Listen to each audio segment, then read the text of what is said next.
An action-packed Hot Mic is on deck. Head coach of the Bison, Tim Polasek, joins us in studio. Plus, the Red Hot Bison women play tonight. Jory Collins previews that. Hot Mic begins now. Hot Mic with Dom Izzo. Really?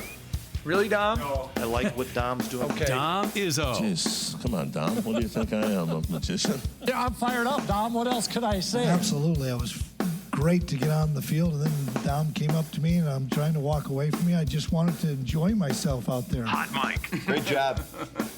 There's got to be some kind of intelligent question about something.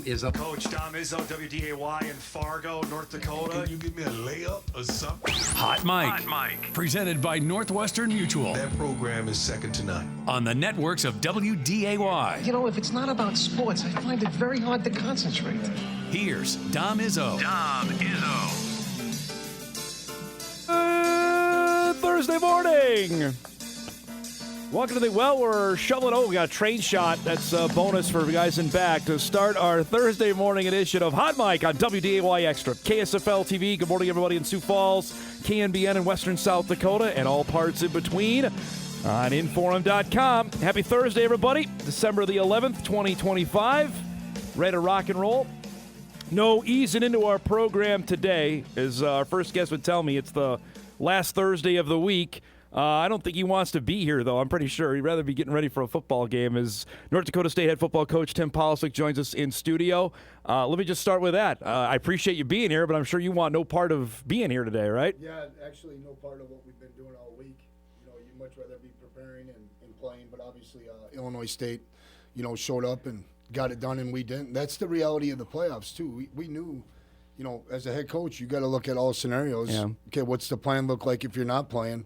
And it was hard to see that, us not playing. But, for it to be a Thursday afternoon, we got to continue to keep connections high with our players. And, I know we're going to dive into their schedules and so forth and what that looks like. But, been able to catch up with some coaches, and it's been reassuring. Everybody's been through a tough loss, and the important thing is just how we lead and how we move forward. Have you gone back and watched it yet, or not? I've watched both sides, I think, 5 or 6 times now.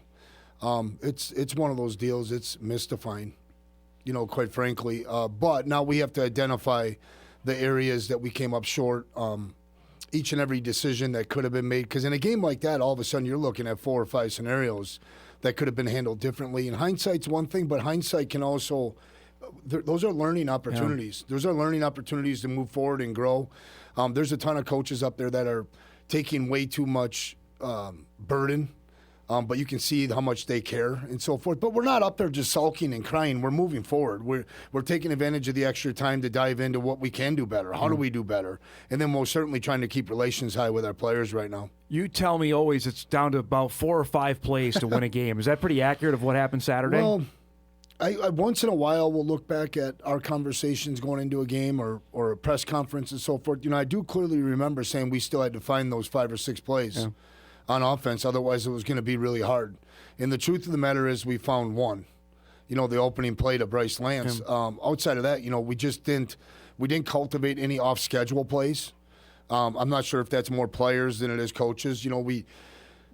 Protection-wise, I've mentioned a couple times wasn't good enough, but, there's been times this year, too, that we've been able to get out of trouble and create and cultivate in the scramble game. Yep. And it's just one of those really weird deals on offense. And not to defend it, but when you only run 15 plays in the first half because of a punt return and an opening play touchdown, you really don't have a strong feel for what they're doing. And we got technology now. We're able to look at it, have a much better grasp of that. But we were just not deep enough, 25, 30, 32 calls in the first half to have a really good feel. And then they just done a good job of staying on the field. Our defense played lights out. But they cultivated some drives and so forth. All of a sudden that you look up there and there's 5 minutes to go and we're still in great shape, but that clock's starting to shrink away. When you know them, they know you. They didn't do anything different, right? What Illinois State did? I think maybe they pressured. They did. They pressured a little bit less. Didn't give us a clear-cut look at, what their pictures and images were going to be post-snap. That's the one thing that we've been able to do in the previous 2 matchups is to be able to maybe play that cat and mouse game. Okay, we know what you got going on here. We're going to do this. They might have showed a little more pressure and bailed on 3rd down. And those were the 2 things that stood out the most to me. And then they just didn't play coverage one way or the other. It was a really solid mix of doubling or bracketing Bryce, and then at times they gave us a shot to go after it with them, and we just didn't get there. And so I know there's a lot of people on offense right now that would like to have that one back and be able to do it, but the truth is we've got to get in the weight room when we get back here from break and just start attacking again, and 1-0 will be at the forefront. That's the one thing I want to make sure the audience knows, is that we're going to be extremely focused day in and day out, just trying to simply win the day. The majority of people asking me since basically Saturday about 4 o'clock was the either inability or there was no quarterback run game. And wondering, was Cole Payton injured going into the game? Well, Can you answer that? I think he was healthy enough to run him, but that wasn't like, okay, so here's what happens in game planning. You're working through, how good is his knee, how healthy he's going to be. I think by Thursday he was flying around pretty good. So, again, 40 snaps. Yeah. That's all we cultivated offensively. Yeah. I think that's coaching staff included, myself. There's got to be a lot of ownership there, but that also includes our leadership, and they know that. Like, somewhere in there, we got to find ways to keep us on the field offensively. So the point being, we needed to probably get to some of those things after looking at it, but in the middle of that, we just didn't cultivate enough opportunity to move the game plan on, and that's just the reality. And like I said, 60 minutes goes by pretty quick, and then we're here second guessing. So earlier in the week, it was most certainly, okay, Cole's going to play, but how good can he be? How close can he be to Cole? And by Thursday, I was pretty convinced that he would go out there and rock and roll. When you look at how the game played out, and I talked about this, and I think I talked about it with you a couple days ago, that it could have been, you could have lost by 3 touchdowns. You look at the stat of it, and the fact that you lost by 1, considering you had, 6 first downs, 101 yards outside of the big play, and yet you had 5 interceptions and a punt return touchdown. Yeah. I guess my question is, how bizarre of a football game was this? You've been around forever. I mean, really bizarre. I'm even like, we're just coaching, right? We're trying to inspire. We're trying to lead. That was a big focus in the middle of it. Guys, just stay confident. We're going to push it through. We always have. I look at it from 2 perspectives. I hope both are appreciated. One, the way that game started, so many times we just slammed the door. The Fargo Dome erupts. They inspire. Yep. They demoralize the opponent. We do that as players and coaches. And then that thing's like, it's over. I think that seeped in, a positive from this, that maybe seeped into a few of our younger players more than you'd like. Like, you have to play the full 60. And so whatever that lull was, in the middle of the second quarter, I'm like, what the heck's going on? We haven't had many opportunities. We're not playing great on offense. Like, guys, we got a ball game. I thought our halftime, I took 5 minutes to write up my message to the guys. Like, fellas, this is 0-0. And we're in the middle of a dogfight here. We're relying too much on the big play. We're not consistent enough on either side of the ball on first down. They're getting too many yards, and we're not getting enough. Somewhere in there, we just didn't push it through. It was a really bizarre football game. I know we talked about offensive line, especially late in the year. Do you feel like the fact that you never you could settle on 5, that really came back to bite you? I don't know that. I knew that where we ended is where we were headed the whole time.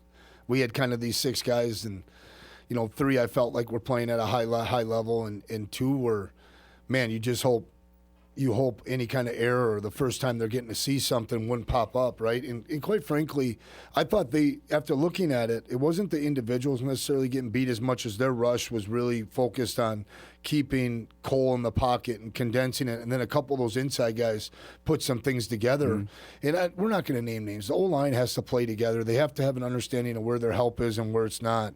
But I also will come back to how many times this year were we able to escape and find a check down? We were able to, push up in the pocket and find an outlet. It was a combination of all those things not happening that really allowed Illinois State to get a couple of those sacks. Now, a few of them too, right? We're talking about 3 or 4 sacks, I think 4 sacks. 2 of them were like really fast, and I don't think the quarterback had much of a shot. No, I mean, especially the end where Cole got hurt on the end of the game. I mean, it was a second and a half, and that's a good example. Well, it was 3. We call it 3 in place, footwork. So the ball should be coming out, fairly quickly in a sense. And just not good enough at the end. And we could come back and question that call and so forth and so on. I was part of that. I mean, I really felt like no matter what, we need to be thinking conversion. little bit north of 3rd and 4. I mean, it was more like 3rd and 5. And we had called a concept similar to that, felt really good about us playing that all year. I mean, it was one of those things that had been working. Bryce one-on-one on the backside, too, adds to it, and we just don't get it done with in that situation. And so, again, like coordinator-wise, head coach-wise, some failure, and then a failure to execute and give Cole the opportunity to be able to complete that pass. How difficult was it to visit with him afterwards, knowing, too, he broke his thumb on that play? Well, he was actually a challenge to get to. You know, I purposely went up to my office to have a moment by myself, but to, honestly, also, we have to start talking and planning and recruiting and what the next week looks like and when we're going to meet as a staff, how we're going to do this.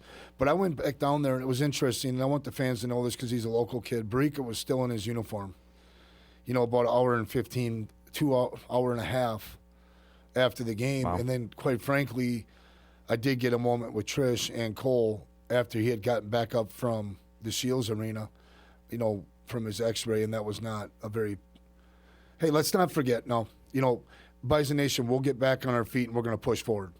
But there's 13, 16 guys that will never play again that have maybe some NFL shot. There's a human element to this that we need to all be there for these guys and let them know that they did a good job. Two things, right? They stayed and they finished it out here and gave us a wonderful 12-0 season in the regular year. But that was hard because there's a lot of things now up in the air for Cole.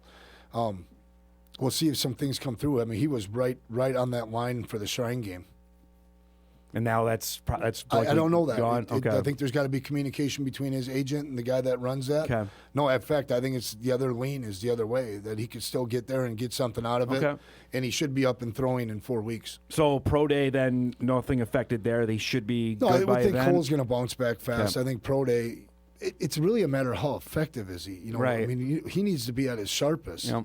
And so we'll just take that as it comes to us. When you thinking about, and this is I've asked coaches this. I don't know if I've asked you this one. With a loss during the year, I know this is ridiculous. Would that have done something? You experienced this before with other teams. I look back at 2011, right? You're unbeaten. You lost the last game of the regular season or the home game before you won the conference title the next week. Tell me that. I don't know. I'm more like our fans than probably not. I want to win them all. Yeah.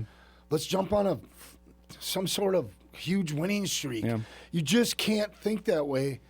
The lessons that young people get now from being punched in the mouth in a loss, all right, and let's include the coaches. We're a program here, as tight of a group as there is in the country. I would have traded a loss now to anybody instead of that thing that we did on Saturday. You know, we're not going to be apologetic about it, but it wasn't good enough. And what were the reasons? We're going to look at everything. And I think sometimes in our history, in our past, when we've gone on to win a national title, those losses were critical to us recentering, refocusing. Hey, it can happen. You can get beat when you don't show up. And I'm thinking about all of them. I'm looking at last year at South Dakota, right? Is that a good example? I think so, especially when that happened, right? Like something for a moment was taken from us, right? Like really slamming the door on the number one seed, having to wait. Not having to share the Valley Championship, right? Yes, those kind of things. And then being able to get those guys in there. Okay, guys, you just see what – we never want that feeling again. When it's fresh and it's on your mind, it's easy to talk about and teach through. Will you even watch the games the rest of the way or no? No, I will, but I'm going to be more – whatever comes to Jill and I, whatever I can do to continue to advance the program. You know, we are in the middle of the stickiest, gut-wrenching time that's going on right now. Yeah. So football and watching football is not exactly number one on my board. Yeah. It's like praying on and being active with our guys. I got a call list of 124 players I'm going to try to get through twice in 2 weeks. And just trying to stay connected and getting our guys – if you see what's going on in college football right now, the one thing is guys can't just go somewhere and, that situation's that. No, it could be totally different in a second. And so – no, we're just working really hard to keep this team together. All right, one last thing before we go to break, and that is simply on that, where this is, you've had a blueprint before of a schedule. Like you knew winter camp, but this is uncharted territory. So what has this few days of this week been like of trying to figure out what our plan is going forward? There is no blueprint, that's for sure, because if you go back before we were eligible for the playoffs, right, just the NDSU history in this, Coach Bo would have said, all right, men, I'll see you in 2 weeks. and then we'll be back to high school recruiting, official visits. That's most certainly not the case. And then we've always been playing, and that's been our biggest ace in the hole, is to keep our kids' attention on a challenge, on a game, keep them within game planning, being around them. And that's not going to happen. And so this week has been all about opening up the weight room. We can't have anything mandatory. It's been amazing, the attendance and the spirit in there, but our coaches have dropped in, and not only to be down there to look and stare at our guys, and ask them how they're doing, but jump into the workouts, be around them that way. And then we've already started to dive in positionally, a position study, so that they can be in position when we get the cut-ups. And then next week, based on, because we did so much good recruiting stuff during the bye week and during Fridays, four of us will go out for basically 2 days, and we're still working on a couple 26 things. Okay. Especially walk-on wise with some opportunities. And then from there, we will take a 5 or 6 day break for Christmas. But then we're back in here on the 27th, and that's what's uncharted waters. And then the portal opens on the 2nd, and we just don't know what's going to happen there. Yeah. Are we visiting 10 guys, or are we only visiting 2? Where are the holes that we got to try to plug and play with the portal around this really good foundation that's high school recruiting? All right, let's break. We have a few more minutes here with Tim. We'll discuss the addition they made earlier this week out of Colorado. We'll talk about Braylon Tolliver, because Tim can talk about that, and a bit more here as we start our Thursday morning edition of Hot Mike, back on WDAY Extra right after this.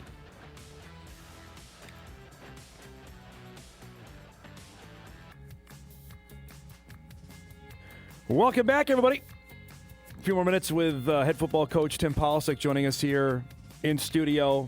Unpacking. There's about 8 million things we can discuss. There's a few other things I do want to talk to that aren't related to the football game. The biggest thing now, obviously, and people are seeing it, they're not blind, Tim, is what is happening as soon as the portal you mentioned doesn't open until January 2nd. That doesn't stop from players saying, I'm going to go do it. So now in this uncharted water, how much are you talking to the guys to say, hey, we want you to stay? Like, how much can you do that right now?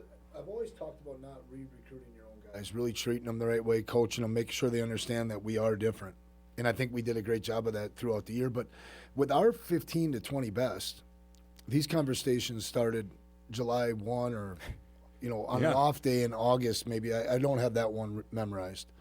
But then again, we met with them during the bye. But that's kind of part of it. This is on my mind too, like how much of this stuff is a distraction versus not. How much more can we help our guys to stay focused on the things that really matter? But just for the fan base, I'll just give a little bit of insight. This is gut-wrenching, this whole next 2-3 weeks, because all I want is the coach.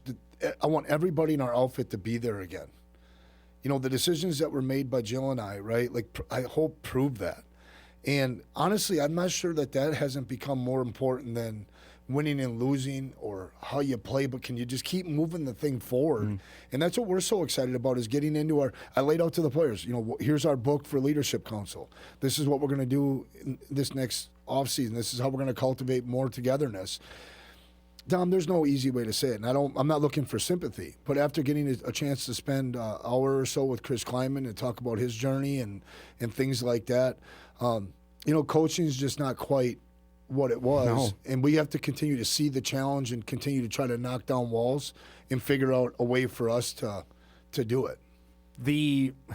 Is it oversimplifying to say that the vultures are circling? Is that being over dramatic? Is that accurate? No, that's being under dramatic. It's not even. This ain't funny or what's going on. There's a lot of rogue and good people out there in this agent world that are doing a lot of work ahead of time, trying to pinpoint things for buddies and friends that are on the higher level up that need players. I can tell you, with one university for sure, like they were. When all this turnover was happening, they were thinking they would have 15 players left. They got to find 90. And so no, we're just really trying to stick true to, okay, Bison Nation, here's what we're doing. We're building this unbelievable foundation of high school recruiting. Therefore, North Dakota State always has this great foundation of kids that we can coach, people that we want to be around, and then you got to implement and plug and play with the portal. We're trying to do our best where we're that kind of program. The fact that you staved this off as soon as you got the job, that Cam Miller, Grace Zabel came back. Last year, that the guys that decided to come back, Bryce Lance, Barika, those guys decided to. How much do you have that as ammunition to say we've done this twice before, we can do it again? No, we've got and the Green and Gold Fund Yep. and the administration. We're in a much different position to make. I want to be cautionate here. Make everybody's situation just a little bit better, but for those top 15 to 20 guys, it's solid. It's not what they're getting thrown at them, though. It's nowhere relatively even close. So if a guy sees value in Fargo and North Dakota State, the coaching staff, his teammates, any bit of help can really, any bit of help financially that makes their situation better, obviously, is encouraging. And it's gut-wrenching not to know exactly what's going to be back here on January 12th when we have our team meeting. That's I can't even. That's got to be your stomach in knots on that. Dylan Schmerr and I had a conversation today. Okay, do you remember back in 2019, TP? He says to me, I said, yeah. But I said, guys like Tristan Wirfs and Linderbaum would have been the highest paid guys on the market. Never would have thought about staying because they run a really good foundational program there. And maybe programs like that win out in the long run, and that's who, we've been at the top. We got to really see ourselves like, okay, we need to work back to the top of the mountain. You know what I mean? Like, we're not there right now, and that's going to take unbelievable leadership and commitment. But I really like the idea of building from the bottom up and continuing with high school student athletes and then developing these guys and making it really, really hard for them if they ever have that path. But we got some great stories. Gray, Cam gets drafted. Cam could have went somewhere else, but he gets drafted. Bryce Lance is going to get drafted. Hey, Braylon Henderson's playing more football, overseas or whatever, and Bryce Lance is going to get drafted. And Cole Payton could still get invited to the Shrine Game here. And I think all of our guys see that they have some development. And if any of our players are listening, I want you to know I love you, and we want you back. The scary part is when they're not with you, like over the next little bit. That's where. Whoever can get in their ear. I'm assuming that's what you're most nervous about over the next little bit? Because it's coming from all sorts of directions. Right. It could be as simple as college coaches reaching out to high school coaches and stuff like that. Like to an AAU coach or something like that, right? Well, Somebody or to their high like, school, yeah. Yeah.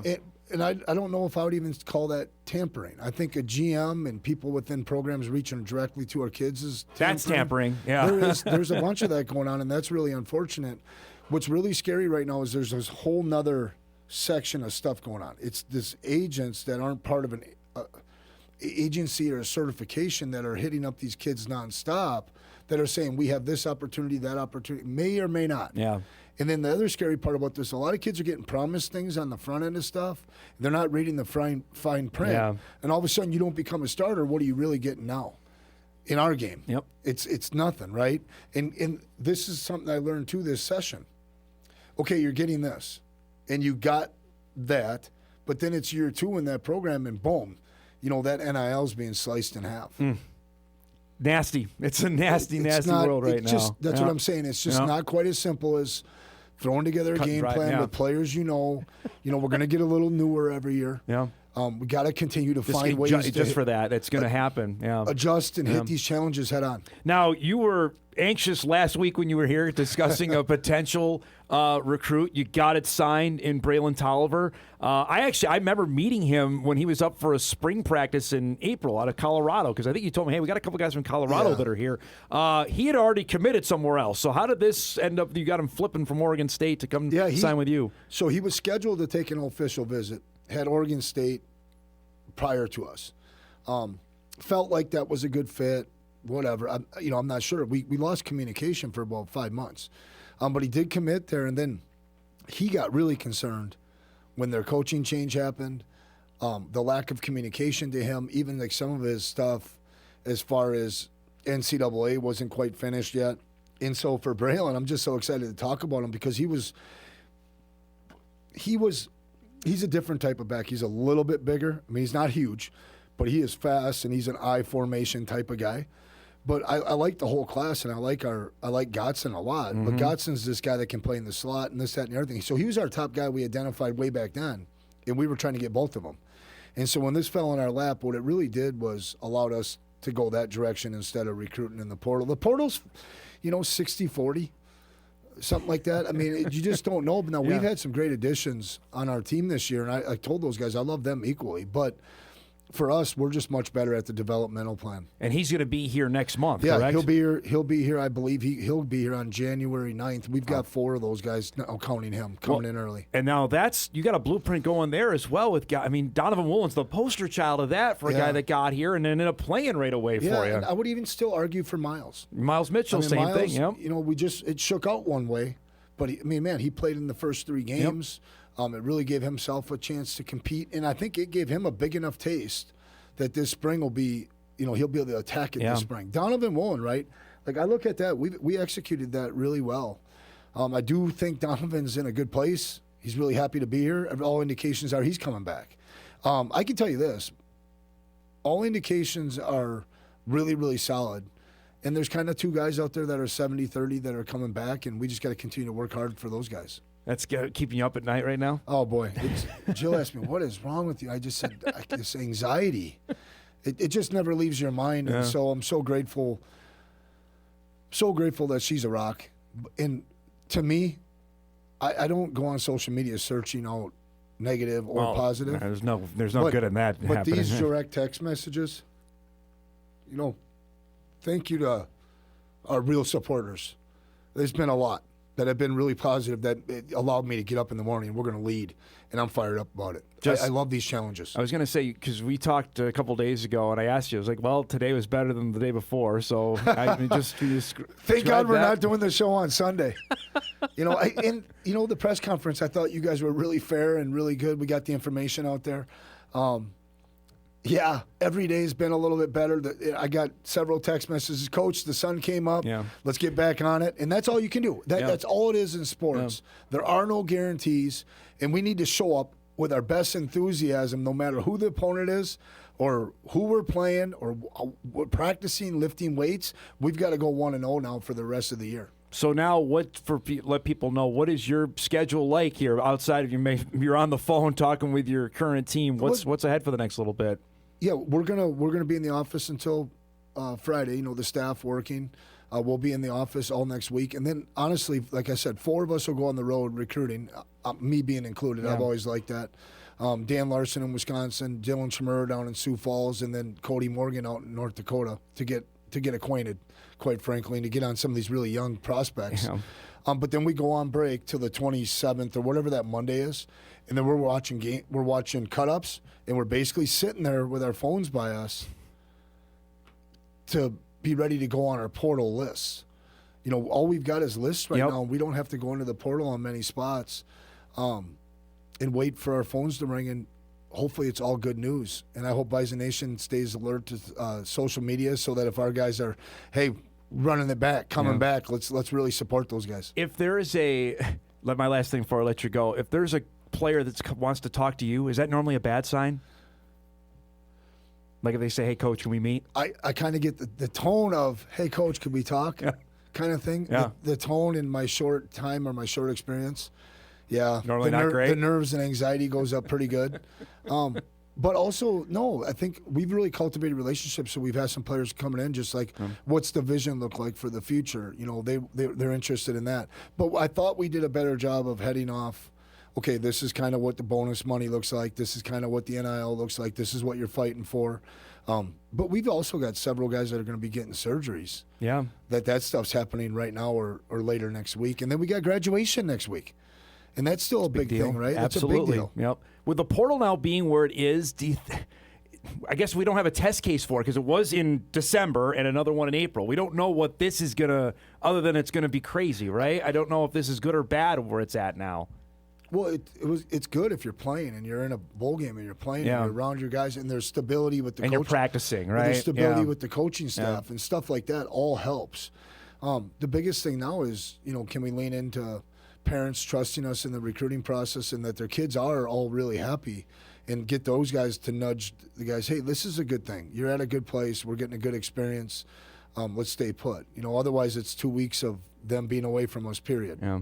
Thanks so much for coming by, bud. Appreciate it, all right? And all the interaction all year was great. And have a great holiday. I know I'll talk to you beforehand, but thanks so much for doing this morning, all right? Thank you, and Merry Christmas. I know it's a little early, but go ahead and enjoy it, guys. Appreciate everybody. Tim Polasek joining us here in studio, North Dakota State head football coach. We'll break. We come back. We'll chat some hoops. Jory Collins going to join us. The Bison women playing tonight in Charleston, Illinois. We'll preview that when we come back after this. That was all right.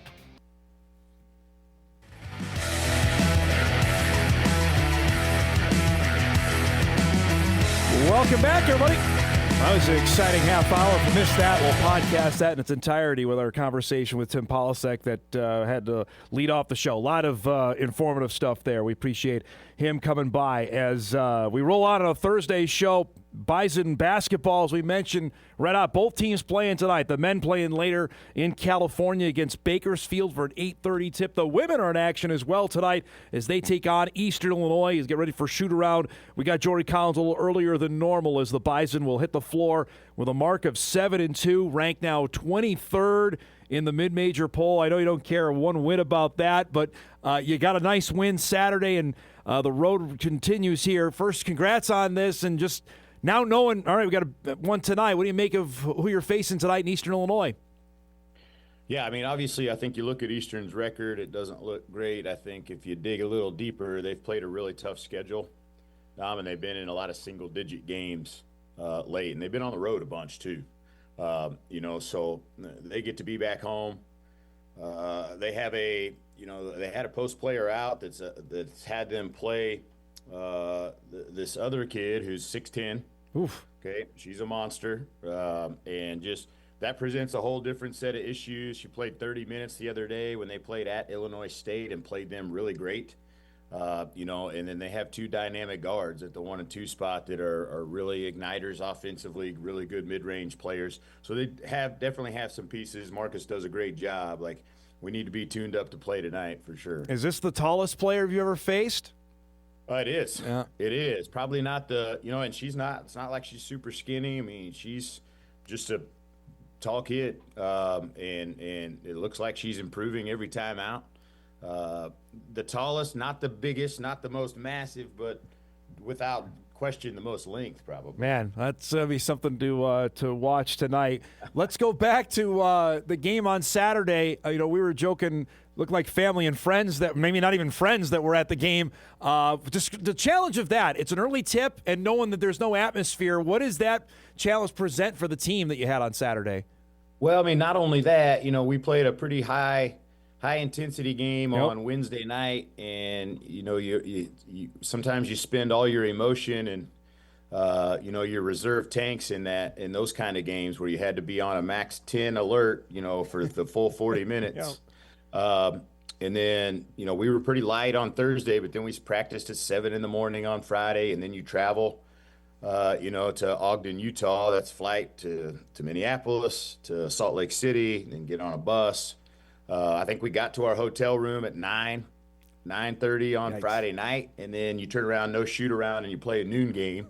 I mean, that's where I think our team has made a jump in the past. I think we had a lot of players on our team we were talking after, like, I don't know if we win that game, last year, the year before. So we were not great. We came out, I thought we played a much better second half and kind of got our legs under us. There's some altitude there as well. I mean, there's a lot of factors that I think in the past maybe would have folded us a little bit, and I was really proud of our team for battling that out. Like you said, environment. I mean, it was quiet in there. You could hear every single thing. Officiating was a circus. Just a lot of factors there, and for us to be able to stay locked in, make the plays we needed to get out with the road win, I thought was really good for us. Is that good or bad that you could hear everything? It's not good. Not when I'm in there. It's not good. And, especially when people got their antennas up anyways, it makes for it's just a different environment to play in.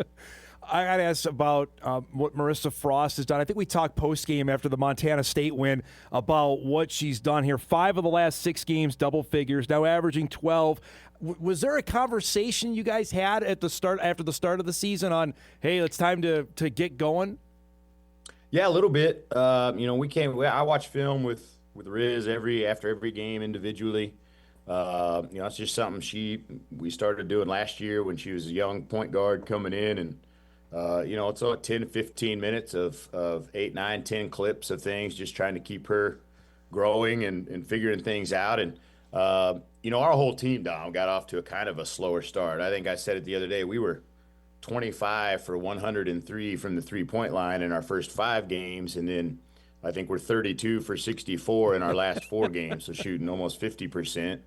We're probably somewhere in between that, where we're going to be consistently. But for whatever reason, she was maybe like 1 for 11 from 3 and hadn't taken some shots. And we sat down, watched some film, and I think her mindset of whether I have the ball or don't have the ball is something she was still figuring out. And I think she knows now she can be aggressive, just running the floor. And maybe, she gets the ball maybe a little farther down and can still do all the same things she was doing last year. Her drive to the basket, is that something you saw even on tape or watching her in high school? Or is that developed as she got here to Fargo? I think she's got better in some areas, but that's something she's just had. That was her go-to. Her ability to go coast to coast. She's deceptively fast. I think when most people look at her, they don't see that. And then all of a sudden she's by you. And her touch, when she gets downhill and the way she can flip it high and off the glass and still be really accurate with where she's bumping it is really, really good. I wish I could take some credit for that, but that's all her right there. 4 players average in double figures. That's not a one-person team, obviously. How difficult is that then as a defense try and stop when you've got that many different weapons right now? Yeah, I hope that makes it tough to pinpoint. I think everybody's going to have a focus on Avery just because she's going to be so close to the basket and shooting such a high percentage. But hopefully, Dom, that's the goal. Is if you're going to try to take her away and make a great effort, can we beat you in other ways? And I think we have the players to win in multiple ways and being versatile offensively. If we need to win on the perimeter, if we need to win in the lane, obviously in every game you'd like some combination of both, but there's going to be teams that sell out one way or the other. And you just have to be, good enough and versatile enough in your packages to exploit the other way. And I like our team. I like our players, especially now that we're shooting the ball quite a bit better. AK is shooting the ball better. Molly's been shooting the ball great. Marissa's shooting the ball great. AG's made a 3 in the last 4 games coming off the bench. Amelia made 1 the other day. When we can do that, then I think that really opens some things up. How confident is your team right now? I think they're confident. I think you got to be. I think I would tell you, even in the games we didn't win, the Gonzaga game and the Nebraska game, I think there was things we could watch on film and take out of there where we were like, oh, geez, if we just would have done this or this, hey, we're right in there. It's not like we just straight got our butts kicked and there's a whole bunch of issues. It was some small things in those games where, you can take from those and feel pretty good about it. And then obviously we've been able to get the win in the other games we've played. So I hope they're feeling good. That's a big part of women's basketball is how you're feeling. You got to feel good to play good. I've said that forever. And I think our team feels pretty good. All right, I mentioned it. I'm going to have to ask because I have to. You're in the mid-major poll. You're ranked. Is that a deal? Is that something that the team knows, or you don't even pay any attention to it? I'm sure they see it because our social media puts it out. We haven't talked about it. I won't talk about it. Yeah. Now, we've talked about, we sat down on Monday and looked at our net ranking. Yes, I will ask about that. Yep. We looked at where we're at in. There's some other. Her Hoop Stats is a site we go to. Bart Torvik is a site that does a lot of analytics, and most of that's not like a ranking where we're at. It's how efficient are we offensively, defensively, rebounding, where you just do a little self-evaluation on some areas where we need to improve in. But it has a team rankings in there also, and so those are things. The poll is a opinion by people that may have never seen you play, so those are kind of what they are. The net ranking, you're at 50, though, this morning. You got to be pleased with that. That's as high as I can remember for the Bison women's basketball program. Yeah, no, that's great. I think you're anywhere, and we talked, Dom. Obviously the goal is to win Summit League championship and play in the NCAA tournament. That's plan A. Plan B, your non-conference games and how you play and how efficient you are is all factored into the net. And you want to be as high as you can. If you don't do plan A, what's plan B? Yeah. And we would sure like to be in the WBIT, the NCAA sponsored tournament. I think that's a 32-teamer. Yep. I think that's the next step for our program if we're not going to win, that conference tournament. But obviously that's our goal. Number one is to just continue to grow and be in that position. I ask you just mentioned this. How deep do you go on analytics? Is that something you dive into a whole lot or not so much? I enjoy it. Now I don't know how much that factors in a ton to strategy and how much we're doing at practice and those kind of things. But I like to know, where we are in offensive rebounding rate, defensive rebounding rate, our effective field goal percentage. And it's all, when you have other people doing it on who you've played and where you've played and then who they've played, that puts much more accurate than us just looking at our effective field goal percentage, period. So it's a little bit of a help there, and they have a lot of stuff individually too. So we can look at our players and say, hey, this is where you've been most effective. Try to get to this as many times as possible in the game, and then this is where you're not as effective. We'll try not to put you in those positions, and you try to keep yourself out of those positions, and you just try to be as effective as you can. I was wondering how far – you're a baseball guy, and that's all that baseball is now is analytics. So I was curious how far down the rabbit hole you went on that. Yep. So that's what I spend my Sunday mornings just scrolling through, Dom, and all of a sudden 2 hours have gone by, and I'm like, all right, I need to shut the computer off and go do something else. But it's interesting for sure. Tip of the hat, by the way, before I let you go, of scheduling from Ogden, Utah, Charleston, Illinois to Malibu, California. How'd that go? How'd that work out? Well, again, those aren't intentional. Those are playing, obviously we had a return game to Eastern. Yep. They came to our place last year, so those are where those fit in. You don't know. I didn't know we were playing Weber or going to Ogden on the Saturday. That was a hard part about the Big Sky Challenge. Yes. It came out so late. You didn't know if you were on the road the second game or the first game. And then that always factored in, well, what are you doing after that weekend? You don't want to be – I'm glad this wasn't like a Tuesday game, where we had to be on the road in Ogden on Saturday and turn around and get here on a Tuesday. Yeah. But it's never going to be perfect. The Malibu was intentional. Try to get to California. I think it's 75 degrees there. Oh, man. Got to take care of business today and hopefully get out there and get a little refresher. A little rough to spend Christmas or pre-Christmas out in Malibu, California. That's going to be real tough for you out there. Yeah. Good luck tonight, bud. Thanks so much for doing this, especially on a game day. Appreciate it. Travel safe, and we'll talk next week, okay?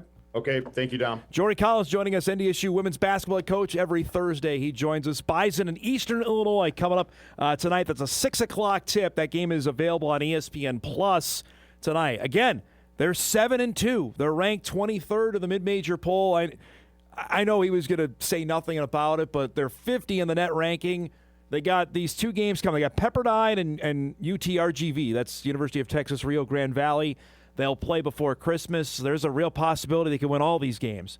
And then they come back after Christmas at 10-2 before they head out to play Summit League basketball.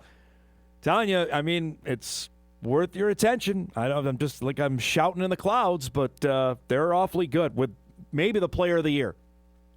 I know people that watch our program in Brookings are going to freak out on me. The Brooklyn Meyer is still there, and Maddie Mathowitz is still there for South Dakota State. Look at what Avery Kunin's stats are right now. You have a hard time saying she's not at least in contention. And Carrington Asp is in contention for the freshman of the year in the Summit League. That's what they got going right now for the Bison women's basketball team. All right, let's break. We come back. We'll wrap up our first hour. Big second hour coming up as well. Rolling on a Thursday morning edition of Hot Mic. We're back after this.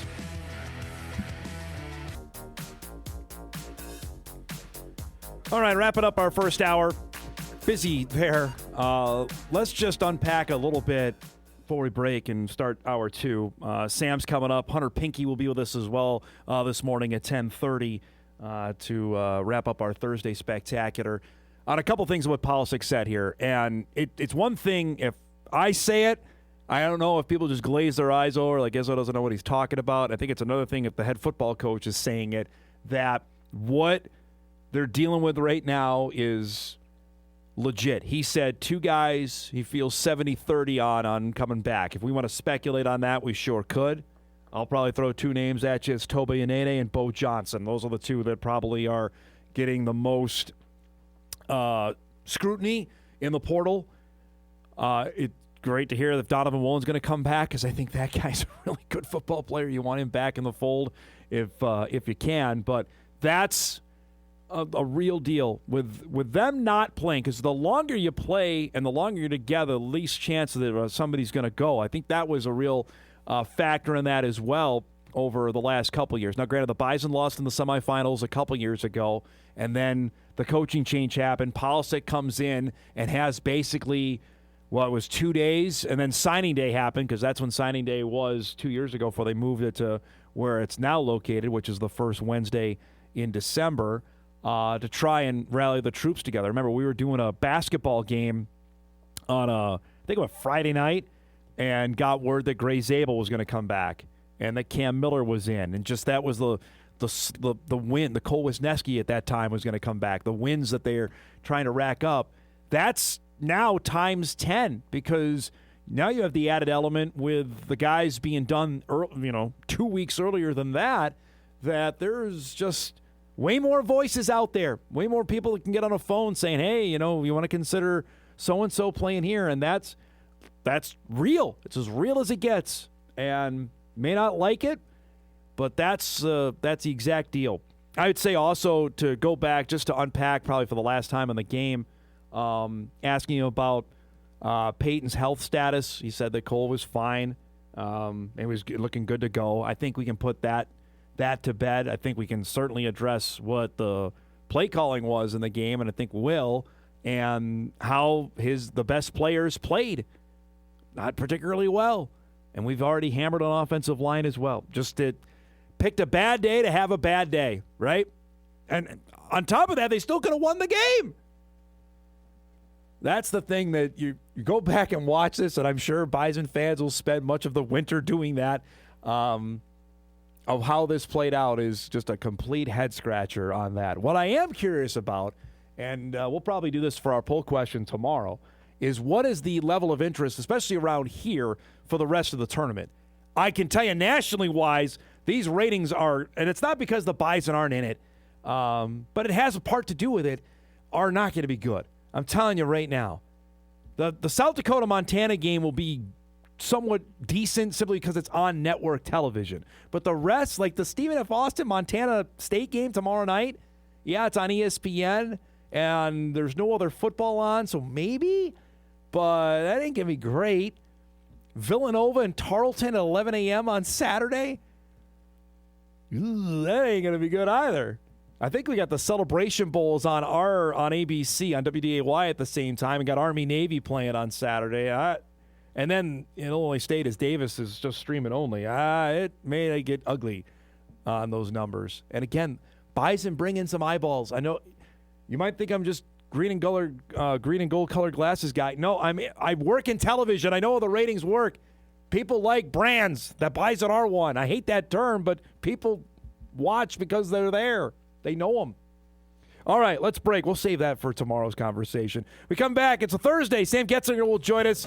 Chat about the 50-year-old Phillip Rivers coming back to quarterback his team. That's coming up when Hot Mike returns on a Thursday morning. We're back after this.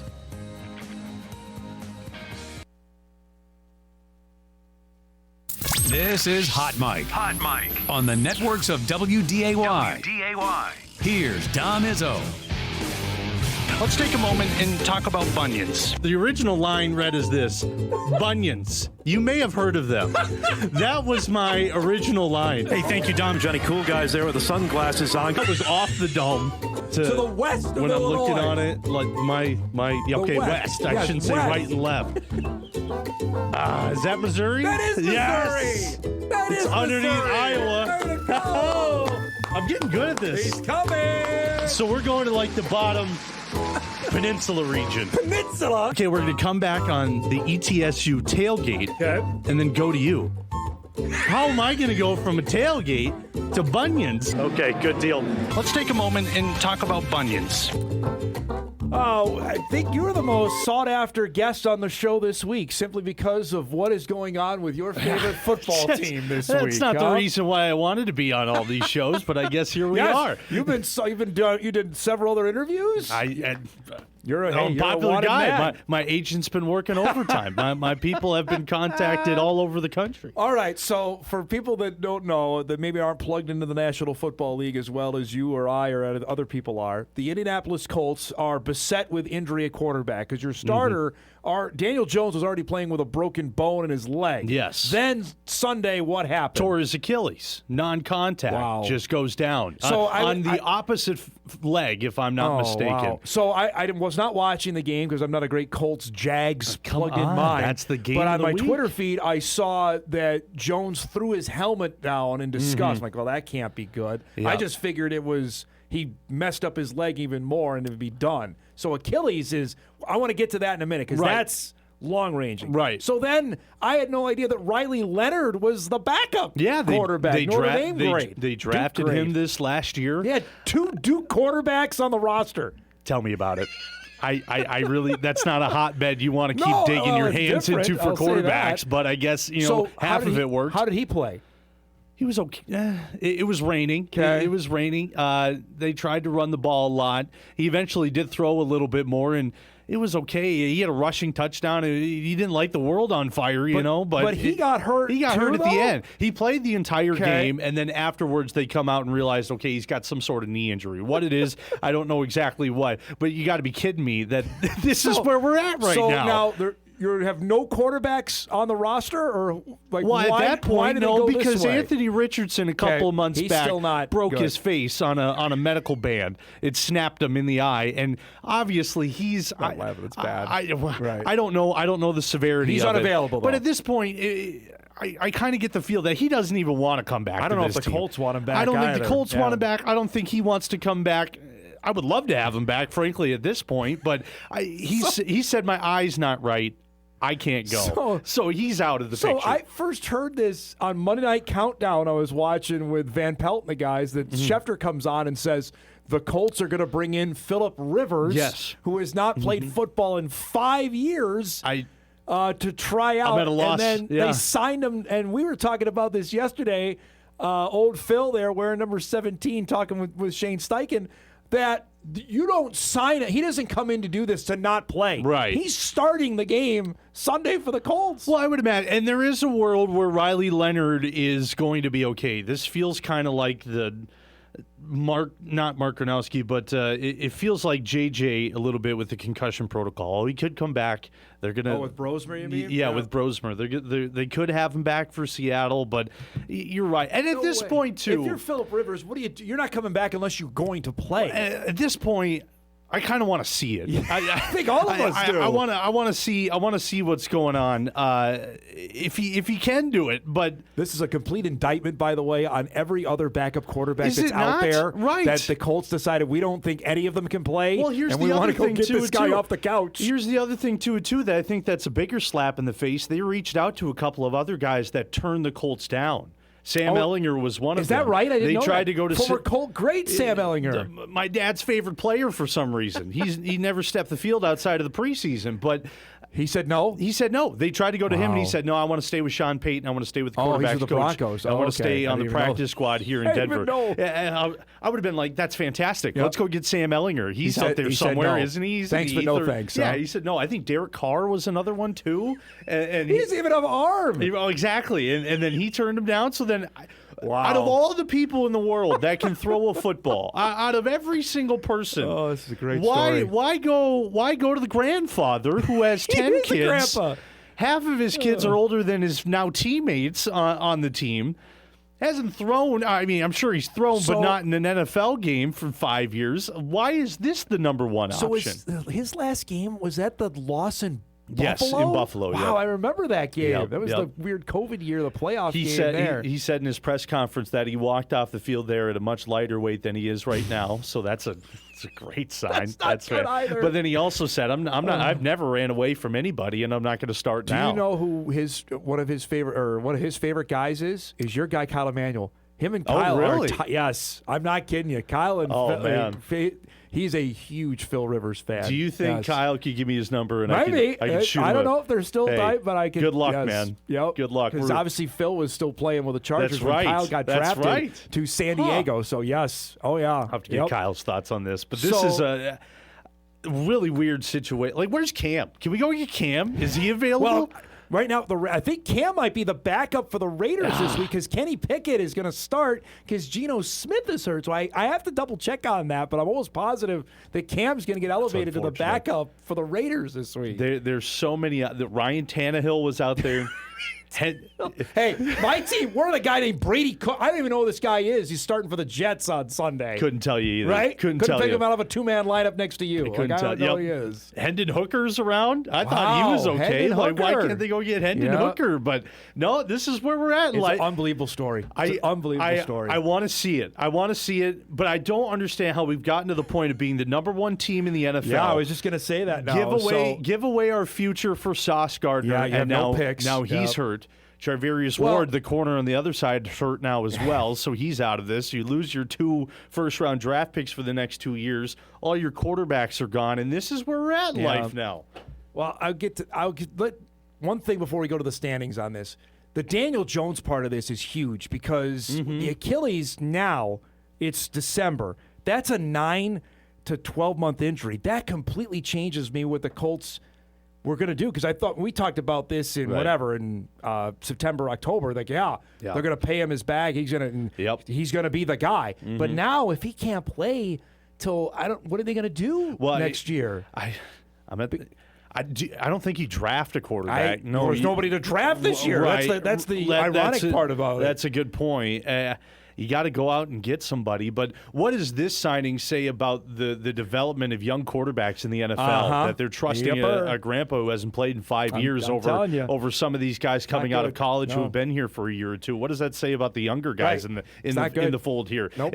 What's the talent pool available in the free agent field? I don't know. This happens all the time too. When we get to this part of the year, is you're finding like with teams out of it, like Colts aren't out of it, but teams that are like, who are they starting? Like this guy's still getting a chance. Like there's this bad quarter. Like there's only how many really good quarterbacks that can play. Right. There's not 32 of them. No, there's 32 teams. Right. Yeah, less than 10 maybe. No, that's probably a little. I'd say 15. Low. You think so? 15 probably that are dynamite. That's less than half the league. That's less than half. That's just unreal. Well, I could tell you. I mean, look at the teams that stink right now. The Browns. What is their deal? Jets. Not good. Saints. Yeah. You know what I mean? They can't. Yep. There's a common denominator with all those teams. I think I could barely name off any of their starting. Tyler Shuck is starting for the Saints. Is over Spencer Shador has Rattler. been starting for That's the right. Browns. Shador's right? going They're for in their the full Browns, start. yeah. The Vikings have been in that boat, obviously, that they've started 3 different guys. What a weird time. And what sucks about this, too, is the Colts aren't running the football extremely well in their last 3 losses.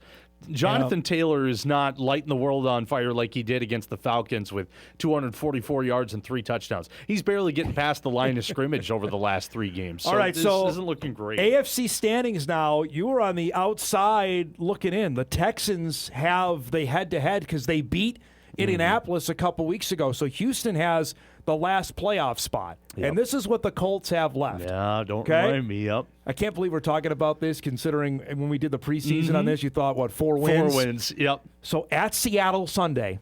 Not great. Well, especially now it's not great. Sorry. Hey, how about Seattle, too? How many games have they had against the worst of the worst in the NFL? Yeah, well, we saw what they did to the Vikings and Max Brosberg a couple weeks ago. They're getting some handed wins to them. A Monday night game with the 49ers, which I guess we'll see where we're at in life at that point. But no, that's not looking great. Home for the Jags, the game you have to win now since you lost to Jacksonville. And then at Houston, a game you have to win because you lost the first game at them. Jacksonville dominated this last weekend too. It wasn't even close. It was even when Daniel Jones was playing before he got hurt. It wasn't even close. All right, Colts wine line is done here. I just what's going on?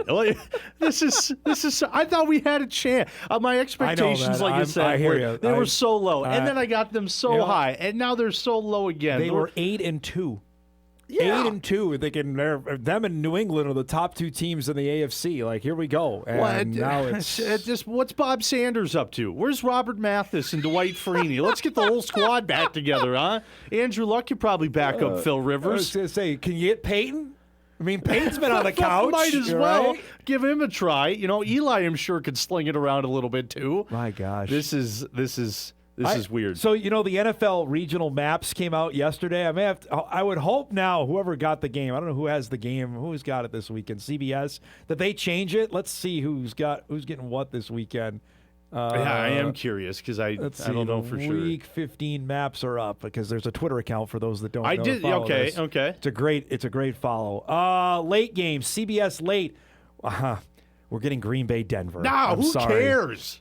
I'm kidding. So there's a lot about of Green 3 Bay states fans that are getting here. Colts, Seahawks. Washington, Oregon, and Indiana. Those are the only states that are getting the Colts and the Seahawks. Making a drive. I guess I'm making a drive Andrew to watch it. Catalon, Charles Davis, Jason McCourty will be on the call of Colts, Seahawks. They're good, by the way. Andrew Catalon is excellent. He's very, very I don't good. hear him often. He's good. Yeah. I mean, he does.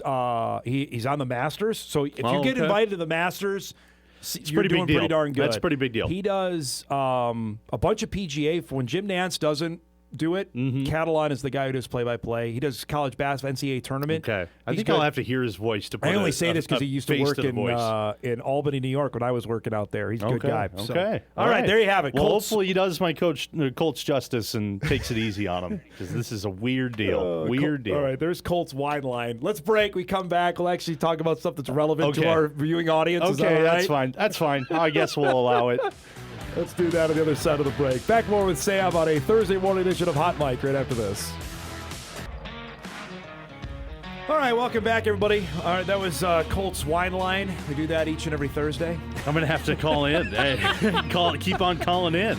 Get my thoughts from my parents because I'm sure they're fuming right now, too. All right, you've had a few days. We had Polasek here earlier. Yeah. What do you make of you were down the sidelines. What was that like at the end of the game Saturday? It was a weird feel to it. It was obviously no one in the building expected it walking through the doors that day, and that's the harsh reality and also the beauty of sports at the same time. You're going to get games like that. That's how that goes. I'm really appreciative, and I think it's really cool how Tim is handling this in the public eye, taking it head on. And like he said, the focus is to move on, and that's what you have to do in a game like this. But it was a clunker. Yeah, There's no doubt about that. And it's left a lot of people with their heads scratching because the way that the year was going, you thought national championship was all but theirs, you know? When you texted me when Peyton was going off after the fumble, could you hear a pin drop down the sideline? I was standing there with our guy Kyle Strecker. We were standing pretty much at the entrance of the tunnel. Okay. And they're on the opposite side of the field. So where the Bison run out before games, obviously they're on the opposite side. Illinois State has the football. And Kyle and I are, what is going on? And then all of a sudden, Cole's running into the locker room with an entourage behind him, and it's just like, oh, okay. So that's when I let you know. And then Illinois State goes on to score the touchdown and then get the 2-point conversion. And there's still 20 seconds left on the clock, 30 some seconds left. Actually, I think it was about 50 seconds. Anyway, was there more than that? Okay. So but there's point being there's enough time to orchestrate something, Yes. and then to see Cole. Not run out of the locker room, but a slow walk. No helmet with ice on his hand. That's when it was like, okay, this is all right, Nathan. Let's see what can happen here. And obviously, it wasn't in the cards for that drive. But that was man, what a shock. You know, you were down field side, so you have a better appreciation of this than I do of how. Because people emailed the show early in the week. Well, if more people showed, I thought honestly it was plenty loud. Illinois State had 5 false starts in the game, right? So that had nothing to do with it. I thought it was plenty loud enough on Saturday. I agree. I think the fans that were there, they brought it. I've definitely seen bigger crowds with less noise. You know, throughout the year. The people that were there, they knew what was at stake, and they did what they could to try to affect the offense, and I thought they did at certain points. But Illinois State, they just kept on putting pedal to the metal, and it worked out eventually. You got to give all credit to Illinois State what they did there. I am infinitely curious, and this will be our poll question. I'll give it away for tomorrow. Like, what is the fan interest around here for the remainder of the tournament. With the yeah. Jackrabbits out and with UND out, I don't know. There's not that visceral hatred for South Dakota like there is for the other programs around here. Right. I don't believe so. I agree.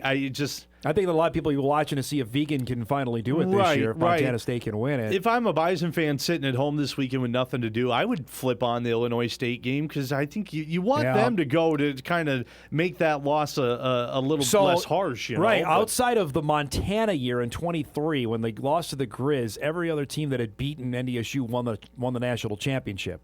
So 2010, they lost to Eastern Washington. They won the championship. 2016, they lost to James Madison. JMU won the title. And then 2022, the Jackrabbits beat him for the title, and then 23 was the first time that happened that they didn't. Montana beat the Bison in the semis, and obviously they got beat by the Jackrabbits in the national championship. Now, do I think Illinois State can keep up that trend? Probably not. See, do I think they can get through the next round with UC Davis? Yes. So did you hear what's going on at Davis, by the way? They have about 20 players that have no place to stay because the dorms have shut down. They have no place to stay the night before. What are they shut down for? It's winter break. Oh, that's okay. They have no place to go. They don't accommodate for that? No, because they were not anticipating being home. That's the thing. So what are they missing? An RA or something? I have no idea. There's nobody on the coaching staff that can watch over a dorm for a couple nights? We're going to rip the Band-Aid off this tomorrow, but they were totally anticipating coming to Fargo. They wouldn't have to worry about it. Right. They were going to be in a hotel in Fargo on Friday night to play in the Dome. Isn't that amazing? That's a miscue in planning. I think you gotta look for every situation. Illinois State lost by 32 out there last year. That was the same game, second round they played. I think they win this game. I agree. I think Illinois State's going to win. I think they do. Or it could the other way. They can get their doors blown. But you got to play the game because of how much they emptied the tank. Now your guy Winkers Wright is going to be back. He is. He missed the game on Saturday with an injury, and I believe they're going to get one of their defensive linemen back as well that missed the game against the Bison. So they're getting somewhat healthier. I tell you what, it's been quite the victory tour they've been on, though. And they should. They should. Absolutely. They should cheer this to the top of the hill. You got UC Davis coming up. Let's focus on that as well. Illinois State is not on the Bison schedule the next 2 years either, so they can hold this for a while. Oh, man, that's going to be a bitter pill. Props to them. If they're going to get some more guys back, they're going to be even more dangerous. I thought in the middle of the season, this is a team that could do some damage. Even at the beginning of the year, looking at the talent they had, especially on offense, and these guys are no slouch. Yeah, some games didn't go their way throughout the season. They lost to Youngstown at home, and the way they lost, all right. And then they lost by $1 billion to Southern Illinois to end the season. Yep. They're a road team. No doubt. Keep putting them on the road. They might just win the whole thing, I guess. You never know. But I give them props. They weathered the storm. They did that. I think they got really good. I didn't watch a ton of the UND Tarleton State game, so I don't know exactly what Tarleton State brings to the table. But I think that would be interesting comparison, Illinois State and Tarleton. Yeah, it's set up for Tarleton to maybe make it to. That's the thing. One of those four teams, either Villanova, Tarleton, Illinois State, or UC Davis, is going to play in the national championship game. Wild. Right? Wow. I mean, they didn't think that when the bracket came out. There's no way. 3 weeks ago, no one in the country would have thought that. I will say there was a lot of my friends and a lot of people reaching out to me that don't follow the FCS one iota, and they saw the score of that game. When the Bison lose, I'm telling you right now, that's national attention. I've covered this team for 16 years. When they lose, especially after now the run they've been on, it makes 9 out of 10 times it makes national headlines. You've seen it. Yeah. The game in Colorado absolutely came down to the final play of the game, right? Hail Mary that came up short. Lost to South Dakota, came down to the final play of the game, and with 3 seconds left. Lost to Illinois State, came down to 34 seconds left in the game. When they lose, it makes close. Headlines, man. Yep. And they had opportunities to shut the door, just couldn't find it. But they lost to Montana on a 2-point play in overtime, right? In double overtime. I'm just thinking of the last 4 losses that they've had. Yeah. Think about that. Heartbreakers. All of them have led Sports Center the next day. Right. All of them.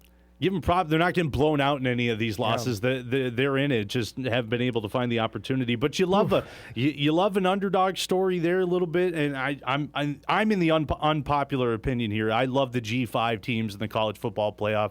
Given the underdog, is that an unpopular opinion these days? Well, everybody wants them out of there. Everybody wants them out of there. And the people are saying that it's not going to happen. It's contractually, they're legally bound. They will be sued if they get rid of them. Yes. They cannot do that. I know everybody's been yelling about the Bison moving up. Well, they're going to get. No, they're not. No. They're legally bound to include them. So until they go and do their own tournament, which they can do that. That's kind of that. And then you know what? Then you go part of the G6 tournament. They're going to go do their own thing, and Right. that's the one you want to be in. Right, exactly. And I have a feeling, unless they go that route, if you take the G5 schools out of the college football playoffs, then what's the point? What are we doing here? Well, You're not going to give them a chance. And I mean we'll see. I mean, James Madison's got its its arms full with Oregon, and Tulane's got to play Ole Miss again. They're going to be more than double-digit underdogs, I imagine, in both of those games. So is next Illinois week. State. You got to go and play underdogs, right? and you got to play the game. That's the beauty of sports. It's what it's all about. Last thing before we go, both basketball teams are playing tonight. I know for people around here, they have to acknowledge, there are basketball teams that play at NDSU.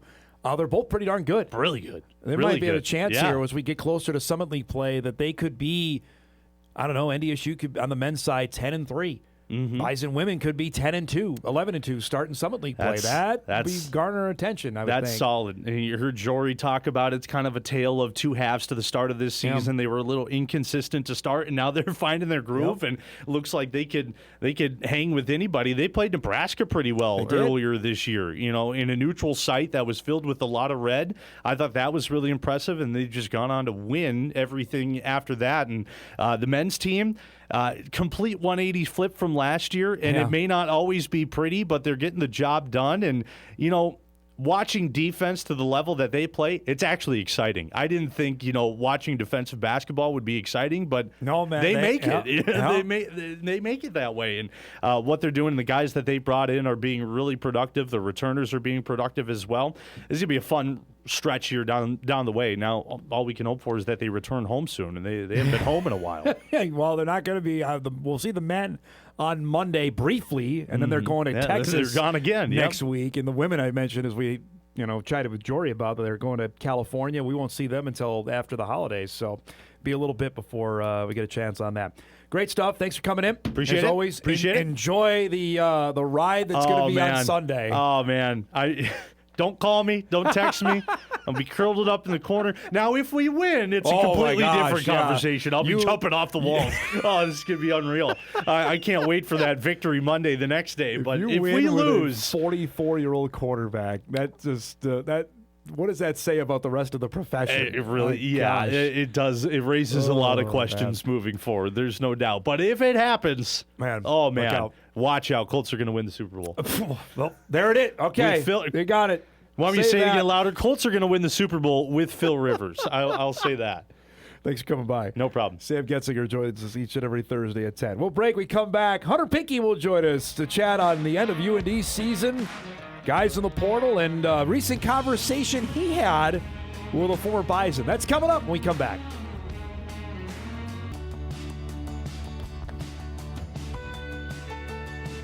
Welcome back, everybody. Thursday morning show, final half hour, and a fast-moving spectacular. Tomorrow on the show, Moorhead standout wide receiver David Mack will join us on the recruiting cycle really hitting overdrive for him. Remember, he was at The Ohio State a few weeks ago after a runner-up finish in 6A football for the Spuds. We'll chat to him. That's coming up tomorrow. Looking forward to that on the show. Looking forward to our upcoming conversation with our guy, Hunter Pinke. His appearances on Hot Mic are brought to us by Northwestern Mutual. Haven't seen him in a little bit. Great to see you, bud. Let's first start with the unpacking. We had Tom Miller on yesterday to kind of put a bow on UND's football season. You watch it obviously as well. The game with Tarleton State, Tarleton's got some offensive weapons. Just give me your thoughts on how the game unfolded on Saturday from what you saw.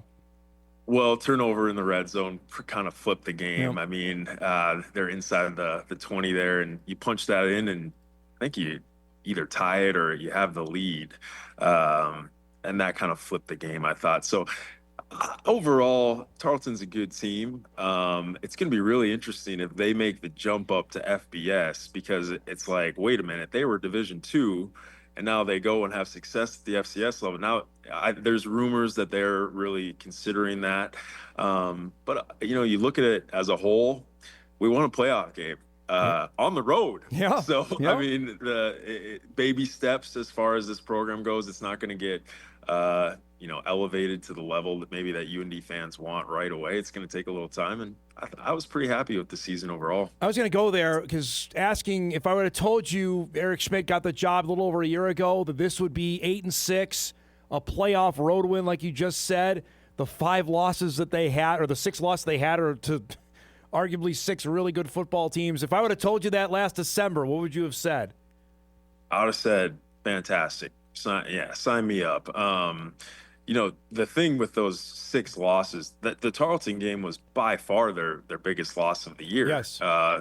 And so, you look at the other 5 losses, I think the NDSU game was the most points at 5 points. Kansas State 3, Montana, all these games were so close. So they were competitive in every single game. And that is something that has been different, because in the past, even when I was playing, 8-9 years ago, there was always a game or two where it was just like a flunk, a clunker. It's like, like what just happened? We didn't have any of those games this year. So that was encouraging to see that the competitive level was there in every appearance. So on the flip side, we were talking about this off air. Now, UND fans, football fans, are experiencing what success can bring, Hunter, because that means the portal wants you or comes after you. And obviously, Sawyer Seidel is in there yesterday. B.J. Fleming, Antonio Blewett are going in. That's the price of success when, at this level, that there are going to be teams in the market they're going to look for you. Yep. Yeah, you get named to an all-conference team, and you're going to start getting some calls. I think I kind of expected it. I don't know if every UND fan, because maybe we're not as used to it as NDSU is with the level of success, but yeah, you have success, and especially some of the standout seasons that these guys have had. The big one that UND fans are all holding their breath on is Lance Rucker, because he is one of the top defenders in the FCS level, and it's going to take something to keep him, because there's no doubt Power 4 conference teams are calling. So I hope we can hold on to some of these guys that can build a foundation. Well, it's funny because Schmidt said after the Tennessee Tech game, literally the post game, like, call up, donate to keep this guy here. He's speaking right to the fan base, Hunter, about what the reality is of 2025/26. And the reality is that I know for a fact the UND Alumni Foundation and our fundraising efforts on campus, they're doing work. I just had a meeting this past week about my football endowment, and the guy I was talking to, my representative there at the foundation, goes, we've been doing a lot of end-of-year gifts towards NIL. Wow. Because we got to keep some of our athletes here. So the efforts are there, and hopefully it's enough. Tell me about that. Is that something that's new, or just in the fact that people are now waking up to this is what we have to do now? I think people are waking up to it. It's really interesting with, UND, I believe NDSU did as well, opting into the NCAA settlement, and how that's changed. Do you give to a collective? Do you just give to the university? And where does the money go, and how is it distributed? There's been a lot of confusion with that. And so I know from UND's standpoint, they've held multiple events to kind of help the clarity of the situation. And so we know where those dollars need to go and how they're going to get handed out to the athletes now. I had to ask as well, I think for people seeing how the suddenness of football when it's over, can you describe that as well when the season ends like that, of how difficult that is to process in the immediate days afterwards? Are you looking for a player's perspective? Yeah. Player's perspective, my clearest moment from my time playing football at the University of North Dakota was after my last game. I can remember the smell. I remember the heartache. I remember that locker room. I remember the tears and Noah Wanzik just crying on my shoulder, just hugging him. I remember that so clearly, because football is different than any other sport in that when you're done playing, for my case, collegiate football, for some guys, high school football, other guys, professional, whenever the last time you put on those pads, like, you're not going to play it after that. You get done playing collegiate tennis or basketball, you can go to the gym and go pick up a racket and play but you're not going to put on pads and go play the game of football anymore. And so there's a sudden ending and a realization of like, this is it for the rest of my life. And that's a hard moment. I also think, football is a physical, hard game on your body. You do really hard things with guys for a long time, over and over and over again. And anytime you do really hard things with people, it creates bonds. So the hardest part is not even putting on the pads. It's, man, I don't get to go and compete with my best friends anymore. And that's a hard moment. I got to ask your latest podcast guest. I think we'll get some interest down in this part of the world. You went down to Lubbock. I know we talked about this, I think, one of the last times you were on, that you were heading down to Texas Tech. That you got a chance to visit with former Bison safety Cole Wisniewski. First, tell me about the trip and then your conversation with Cole. Yeah, well, the trip down to Lubbock, it was awesome. Lubbock is a little bit like Fargo-Moorhead as far as like size of the community, and obviously they're a long way from a pro sports team. So Tech is their team, and everything in Lubbock is revolving around Texas Tech. And so it was cool to go down there and see oil country. I'd never been in that part of the world. And then to get to see the facilities down there, Dom, I mean, holy cow, what oil money can get you. It's amazing what they've built down there. And getting to talk with Wiz, and obviously NDSU fans know him for maybe one of the greatest defensive seasons any player has had in 2023 across any level. I mean, his statistics that year are incredible. I knew he was a great player, and he's having a great year for Texas Tech, and that defense is, top 5 in the country. But to get to see the man, the guy underneath the helmet, and to get to meet his wife and to get to see what he's built on. I understand now why he is so successful. Like, the recipe, it doesn't change. Man, the work ethic, the humility, the focus that he has, that's one thing that stuck out, is like, he's able to focus and put his efforts towards a certain goals and certain milestones, probably better than anyone I've been around. So I was really impressed with them, and I hope people get to see a little bit more than just the football player of Cole, and they get to see the man underneath the helmet. It's interesting because I think there's hopefully time does this, that he left under people. I know Bison fans were not thrilled with it. I'm sure there are going to be some watching next week when Texas Tech plays in the college football playoff and watching him out there, that hopefully that will heal for some, but that it's just the day and age we live in and we're just talking about it with you and these guys he got, I don't blame him one bit. He got a chance to go and get the amount of money he was offered. You got to go. Yeah. The money is one thing. And then, he played in a Big 12 championship. Yep. And, he's going to get to go and likely play against, Oregon in the college football playoff with a great shot to go compete for a national championship. Every NFL scout is going to be watching that game. Yeah. I mean, that is a huge opportunity, not only for your college, your college career, but man, he's got goals and aspirations to be a professional football player. And there's no doubt that playing in the college football playoff helps that out. So I don't blame him for it. That's just the world we live in. So what else did you take away from that conversation? Either surprise you or surprise people that'll watch or listen? Well, if you go on and go to my YouTube and Spotify, whatever way you listen to pods, I think some of the B-roll that I've got from the facility, in that it is a full experience, nutrition, weights, all that kind of stuff. Yes, they're playing football, but they're trying to stretch every little bit out of you. I mean, they got water massage beds. They got all these different kinds of pools, and you really never have to leave the facility. Wow. So I don't know how much there is to do in Lubbock, but they give them all they need to do right in the facility. This was great, bud. Thanks so much for doing this. Be well, and we'll talk soon, okay? All right. Thanks, Dom. We'll see you. There he goes. Hunter Pinke joins us every Thursday throughout the year. His appearances are brought to us by Northwestern Mutual. Good stuff there. I caught just a little bit of it yesterday, this conversation with Cole, and we're hopeful, trying. We had him here many a time in studio that hopefully we can get him on. Texas Tech is the 4 seed in the college football playoff. They have the bye. They'll play the winner of Oregon and James Madison. That is in the Orange Bowl on New Year's Day. I've stayed away from talking on the CFP, and we had our own football stuff to talk about. The Notre Dame stuff is just, I don't know what the tiring. Figure it out. I'm sure they will. Like I said before, on all the times we've talked about the CFP, come back to me when you're ready to go to 16 or 24, whatever that you're going to do on that, and then we can finally address it. Because you know what? 12 is great.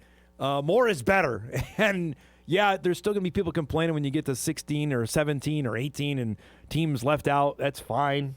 But, I mean, if we're still leaving out teams that can win the whole thing, then what are we really doing? That's I guess, my only point on that. We'll take our final break. We come back. We'll wrap things up, get you ready. We got a busy Sports Thursday on tap. We'll start a new week of NFL games, week 15 already. We'll wrap up Hot Mic right after this.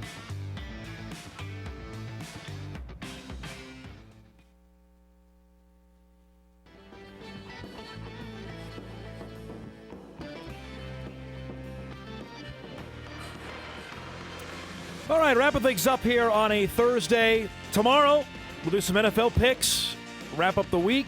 Get ready for the weekend. An open weekend for many of us. Looking forward to that for the first time since, July? That's coming up on the show tomorrow. All right, let's get through a couple things here we have not had a chance to since we were right off the bat with Tim Polasek, which was good stuff. If you missed that, that'll be podcastable right after the show. You can watch it as well on Inforum.com, WDAY+. Dom, just curious if there's a doubleheader weekend set of games at the Shack at any point this winter for NDSU basketball, or do we still see mirror scheduling for the foreseeable future? Boy, you really want to get me riled up here. Yeah, we still have it in way too much. There is one doubleheader that's at the end of the year, February the 28th. The Bison UND is a straight doubleheader, 1 and 4 o'clock. The women at 1, the men at 4. But tonight it's non-conference. You got to take games when you can. So the one thing is, at least they're not overlapping. The women play at 6 tonight. The men are at 8:30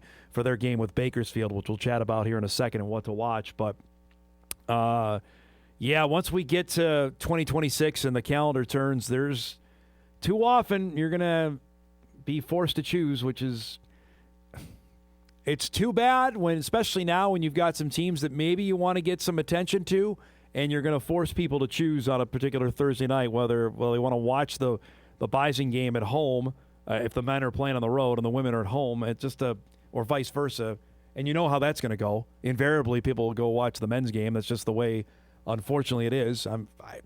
I can't tell you that's I wouldn't do that. I don't believe in that, but that's just the way it works these days. So long-winded answer to the question, yeah, that's we still got that coming down. Two other coaching news to let you know that affect us here. Former Bison assistant Joe Klanderman, who was Chris Kleiman's defensive coordinator, has got a new job. Klanderman is going to be the defensive coordinator at Baylor, joining Dave Aranda's staff there. So Klanderman, who came up from Mankato to join Kleiman's staff, gosh, over a decade ago, turned into a really, really good defensive coordinator at Kansas State over the last 6 years. And now I thought eventually going to be a head coach somewhere. Now will be the DC at Baylor for next season. Out in Monmouth, where our good friend Lou Walker is, he's the DC there for the Monmouth Hawks. They will have a new coach for the first time in program history. Kevin Callahan has been the only coach of Monmouth for, I think, 33 years since Monmouth started their football program. He is stepping down to a special advisor role. Jeff Gallo will be the head coach there at Monmouth. So the first head coaching change for them is officially there. And we'll be keeping our eyes on a few other, obviously, with what's going on with a couple other names that are out there right now. Specifically, we know with Tyler Roll, I think there's a couple of Bison coaches that are probably going to get at least sniffed at. We'll see. And that's the other thing of what Polisek's talking about his roster is obviously his coaching staff as well. They're not going to be immune to getting phone calls from other people as well. That's something to to keep your heads up on. Also, I know Eric just mentioned it to me that yesterday Wisconsin parted ways with A.J. Polasek. That's a fancy way of saying fired as their offensive line coach. A.J. was super popular here for the short 18 months he coached here in 2019 and part of 2020. Has had a couple of different stops, and obviously with the struggles Wisconsin has had, and Luke Fickell was certainly going to make changes that Polasek, unfortunately, is one of them at Wisconsin. So that's a little update on what the coaching carousel is these days. Let's do some What to Watch before we get out of here.